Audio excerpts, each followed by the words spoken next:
Hello everyone. So this is question number 3 JEE advance 2025 में पूछा गया है। क्वेश्चन एनालाइज करते हैं पहले। A rod O O dash जिसकी लेंथ है L hinge at point O, तो ये रहा आपका point of hinge O.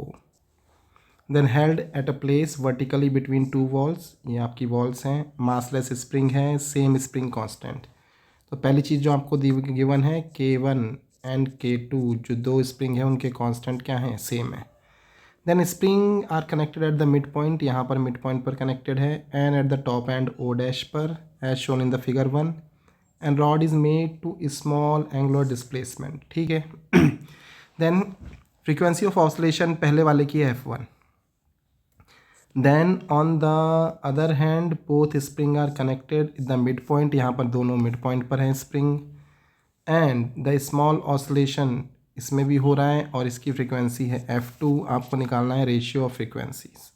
Okay, तो ये स्मॉल ऑसिलेशन का क्वेश्चन है, आइए सॉल्व करते हैं वन बाय वन। तो सबसे पहला केस सी, केस वन। केस वन में जो आपकी रॉड है लाइक दिस, ये है आपका यहाँ से, तो हमने इसको स्मॉल एंगल पर डिस्प्लेस किया कुछ ऐसे, स्मॉल एंगल डिस्प्लेस। इस एक स्प्रिंग यहाँ है, लेट से कंप्रेस हुआ होगा x1, और एक यहाँ मिडिल में है और ये एक्सपेंड हुआ होगा, अलग अलग है एंगुलर, तो ये हो गया x2। देन यहाँ पर हम फॉर्मूला लगाते हैं सी फ्रीक्वेंसी का, रिस्टोरिंग टॉर्क। रिस्टोरिंग टॉर्क होता है बच्चों I alpha. I alpha restoring है इसलिए निगेटिव का हो गया आपका, and this one is equal to torque. Torque का फॉर्मूला हो गया फोर्स इंटू परपेंडिकुलर डिस्टेंस। तो फोर्स जो लग रहा है that is K1 K2 same है, तो KX की जगह X1। ओके, ये हो गया फोर्स, एंड परपेंडिकुलर डिस्टेंस यहाँ से यहाँ तक का, ये आपका यहाँ से यहाँ तक का ये परपेंडिकुलर डिस्टेंस। ठीक है, दिस वन। तो परपेंडिकुलर डिस्टेंस आप देख सकते हो, ये एंगल बहुत ही स्मॉल है, तो परपेंडिकुलर डिस्टेंस आ गया आपका लेंथ L। देन दूसरे केस में K था, देन X2, और ये यहाँ मिडिल पे कनेक्ट है तो लेंथ आ गई L/2। X1 अलग होगा, X2 अलग होगा, इसको भी हम समझेंगे। स्मॉल एंगल है आपका यहाँ पर theta. Theta X1 and X2 के लिए सेम है। देन इसको फर्दर हम सॉल्व कर रहे हैं सी।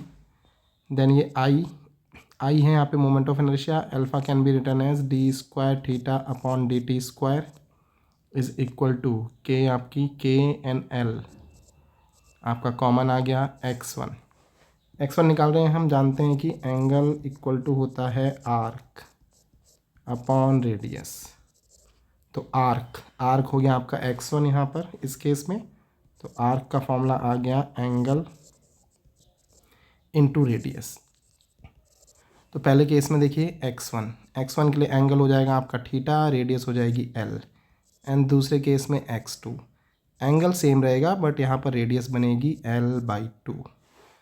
तो अंदर देखिए सी, तो K एंड L कॉमन आ गया, तो पहले में x1 हो गया थीटा इंटू L, प्लस दूसरे में हो गया आपका x2 आ गया आपका थीटा, 1/2 यहाँ था, 1/2 और आ गया तो L/4 हो गया है आपका।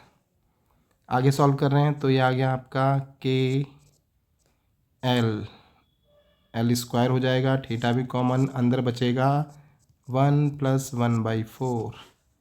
आगे सॉल्व करते जा रहे हैं। Then see one more thing, moment of inertia भी देख लेते हैं।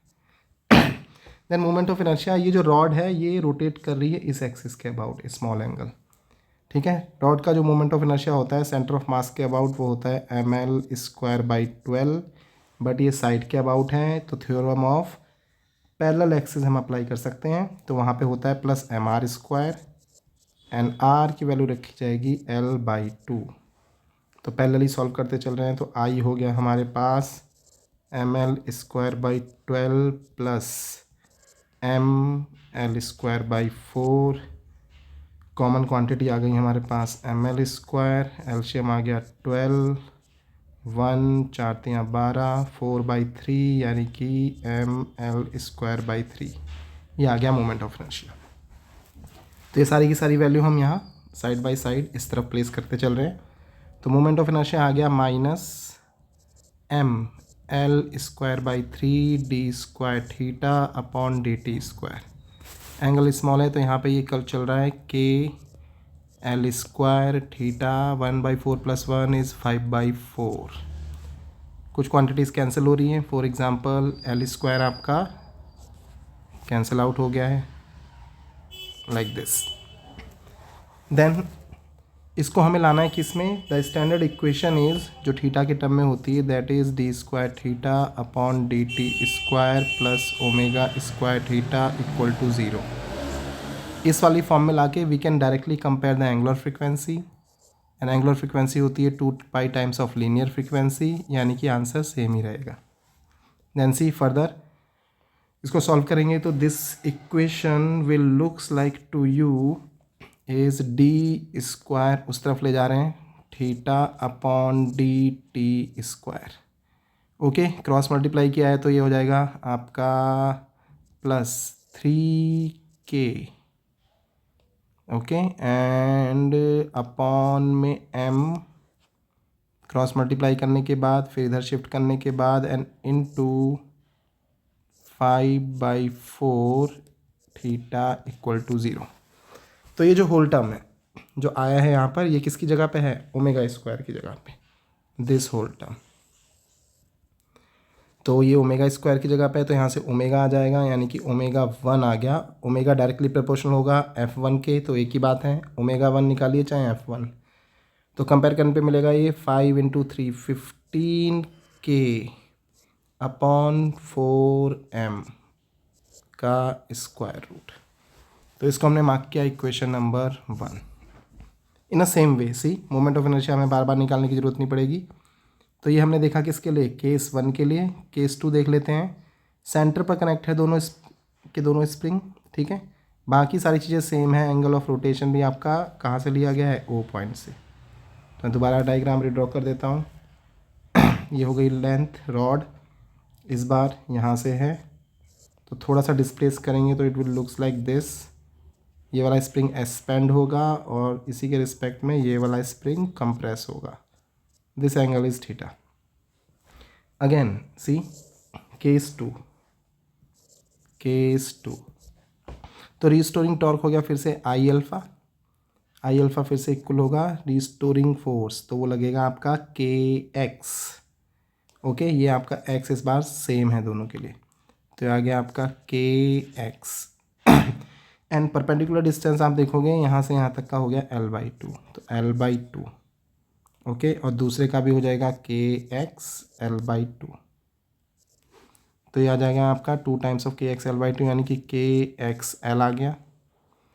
देन आगे फर्दर सॉल्व कर रहे हैं फिर से। एंगल यहाँ से देखिए, arc equal to angle into radius, तो x can be written as this x, जो कि आर्क की तरह काम कर रहा है, can be written as angle is theta per radius है L/2।